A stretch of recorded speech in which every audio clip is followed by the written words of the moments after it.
नमस्कार मंडळी, पुन्हा एकदा आपल्या चॅनलवर तुमचं स्वागत आहे.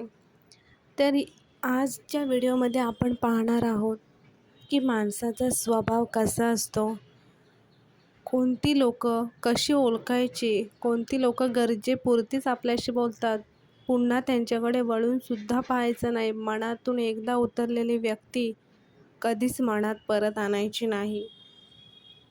माणसाचा स्वभाव म्हणजे जणू आनंद, सुख, समृद्धी यांची ओढच म्हणायची. कारण कोणत्याही परिस्थितीत असो, प्रत्येक गोष्टीत असो, तो त्यातून आनंद शोधतो, सुख शोधतो. नव्हे तर तो त्याचा पाठलागसुद्धा करतो. त्यानुसार माणसाचा स्वभाव हा बदलत असतो. त्याचे विचार, त्याचे घेतलेले निर्णय किंवा त्याच्या हालचाली ह्या कळत नकळत त्या स्वभावापर्यंत पोहोचतात.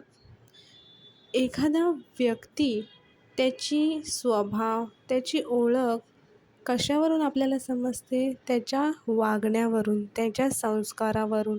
त्यांच्या घरच्यांनी त्याच्यावर कसे संस्कार केले आहेत ते त्याच्या वागण्यातून आपल्याला समजतं. आपल्या वर्तनातून आपले व्यक्तिमत्व समजते.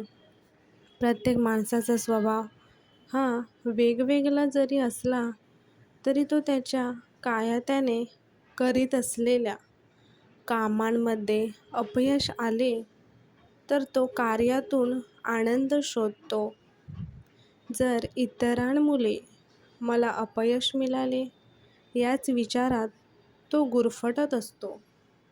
त्याचा स्वभाव हा आपली चूक मान्य करावी किंवा त्यात झालेली चूक सुधारणा करावी, ही चूक पुन्हा होणार नाही यासाठी आपण त्यात बदल केला पाहिजे. आता पहा, आपल्याकडून एखादी चूक घडली तर त्या चुकीत आपण अपयश मानायलाच नको आहे. एकदा चूक झाली तर ती चूक पुन्हा व्हायला नको याची जबाबदारी आपण घेतली पाहिजे. पुन्हा नवीन सुरुवात केली पाहिजे. हा त्याचा स्वभाव गुण मान्य करीत नसतो. म्हणून सर्वांनाच दुःख, अपयश, हार मान्य नसते किंवा ती आपल्या वाट्यास येऊच नये असेच वाटते. कदाचित ते दुःख, अपयश जर आले ते दुसऱ्यांमुळे आले किंवा एखाद्या घटनेस, परिस्थितीत दोषी ठरवीत असतो. प्रत्येकालाच वाटणे योग्य आहे ना की आपल्या कुटुंबावर संकट येऊ नये, हे प्रत्येकालाच वाटते. आपण आनंदी राहावे, आपला भाऊ बहीण खुश राहावेत, आपले आई वडील, आपली बायको मुले खुश राहावेत असे तर प्रत्येकालाच वाटत असते. पण प्रत्येकाच्या आयुष्यात संकटे येतातच, सर्व दुःखी असतात. परंतु आपल्याला असं वाटतं की सर्व संकटे आपल्यावरच आली आहेत. तर तसं नसतं. प्रत्येकाच्या वाटेस सुख दुःख हे देवाने दिलेलंच असतं. तेव्हा प्रत्येकाने त्याचे फायदे तोटे, त्यातील यश अपयश या दोन्ही बाजूचा विचार करून जर कार्य आपण सुरू केलं तर त्यात लवकर यश प्राप्त होऊ शकतं. तेव्हा आपल्या स्वभावामध्ये यश मिळालं तरी आनंदी राहायचं आणि अपयश जरी मिळाले तरी दुःखी न होता त्यात सुधारणा करण्यासाठी प्रयत्न करायचे.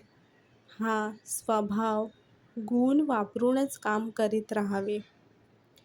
कधीही आपण खचलो तर मग सर्व संपलं समजायचं. कितीही संकटे येऊत आपण खंबीरपणे ठाम उभे राहायचे. त्या दुःखातून स्वतःला सावरायचं, आपल्या परिवाराला सांभाळायचं. कधीही डगमगता कामा नये. यश अपयश हे दोन्ही पचवता आलं पाहिजे. माधव सर कळतंय पण बुद्धी असते शहाणी, तराजूत तोलून घेते. चुकलं असेल काही तर स्पष्टपणे बोलून घेते मन, मात्र कच खातं. मार्गावर कधी रुळत नाही काय? करावं उपाय नसतो, कळतंय पण वळत नाही. काही लोकांच्या आयुष्यात कसं असतं, त्याच्या समोर संकटे खूप आहेत पण तो काय करतो, गप्पच बसतो, त्याच्यावर मात करत नाही.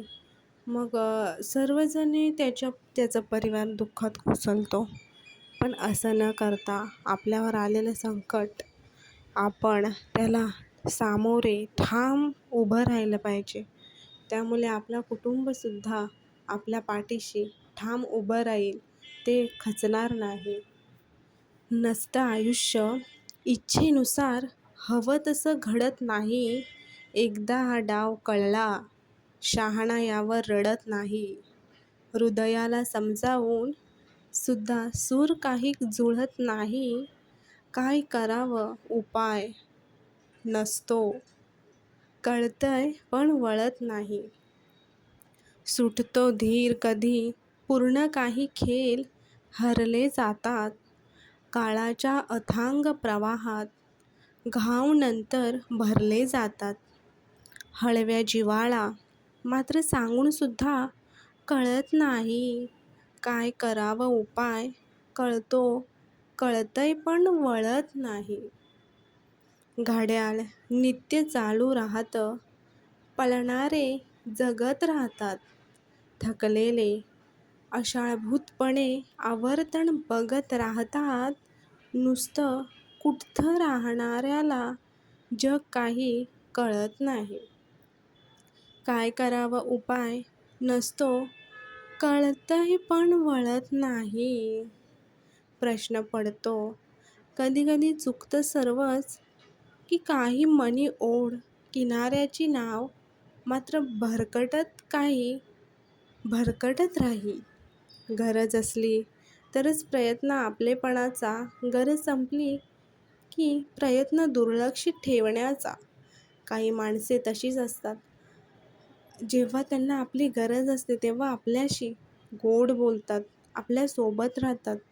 जेव्हा आपली गरज सरते तेव्हा आपल्या पाठीमागून आपल्याला दोष ठेवतात, आपल्यापासून दूर निघून जातात. इतके चांगले वागतो की ओझं होतं चांगुलपणाचं जास्त. जवळीक साधली की बंधन होतं आपलेपणाचं. गरज तोपर्यंतच भासते जोपर्यंत ओंजळ रिकामी असते. ओंजळ भरली की उणीव कुणाची ना भासते. गरज संपली की कोमेजलेल्या पानफुलांना झाडही देत नाही थारा. फक्त स्वतःशीच बडबडतो माळरानावरून घुमत येणारा वारा. आपली माणसं जोडावी गरज नाही तर सवय म्हणून, कारण गरज संपते पण सवय सुटत नाही. शेवटी उरतात फक्त अवशेष आठवणींचे. मग खळकन डोळ्यात पाणी तराळाचे नकोसे होईपर्यंत, नको ते रेंगाळत राहणे. मग मनाचीही काढावी समजूत, दुरून डोंगर साजरे. भावनांशी खेळणारे लोक ग इथे सखे, मी शब्दांशी खेळून कविता करते. इथे हसण्यातही हिशोब असतो.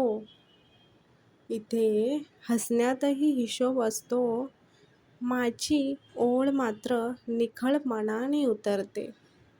कसं जमेल मला ह्यात राहणं, म्हणतेस जमतं कारण लोक मुखवटे घालून जगतात. आपल्या मनात कितीही दुःख असली तरी काही लोक हसण्याचा प्रयत्न करतात. आपले दुःख कोणाला सांगत नाही, दुसऱ्यांसमोर हसून राहतात. आणि मी शब्दातून निखळपणा जळते. त्यामुळे अशा व्यक्तींना, आपली गरज असल्यावर जी लोक आपला फायदा उचलतात, त्यांना एकदा आयुष्यातून काढल्यावर परत पुन्हा कधीच एंट्री द्यायची नाही. कारण ते आपला फायदा उचलत असतात. आपल्या समजुतीचा निव्वळ फायदा घेत असतात. त्यामुळे हा व्हिडिओ आवडला असेल तर लाईक, शेअर आणि सबस्क्राईब करा. Thank you. धन्यवाद. Bye bye. भेटूया नवीन व्हिडिओमध्ये.